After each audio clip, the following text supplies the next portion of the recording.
Bħalissa għaddej ġmielu li pakkeġġjar tal-patata bilan li jkun esportat lejn diversi pajjiżi.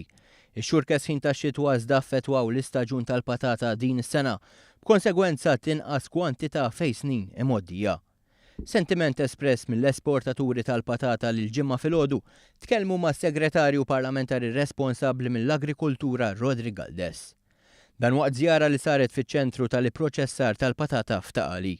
Il-patata Maltija tkun esportata lejn swieq stabiliti oħrajn ġodda bħal Ġermanja, l-Olanda, l-Iżvezja u Tenerife fost oħrajn. Għalkemm naqset xi ftit il-kwantità meta mqabbel ma' snin oħra, il-kompetittività u l-kwalità nżammu. Kulħadd jien naħseb li nesportaw bejn madwar 4,000 tunnellata 4,000-5,000. Naħseb hemm aħna. Ammorru ġa pajjiżi ġodda kif qal il-Ministru, jiena nesporta anke pajjiżi bħal Tenerife. Qed nesporta d-derbi.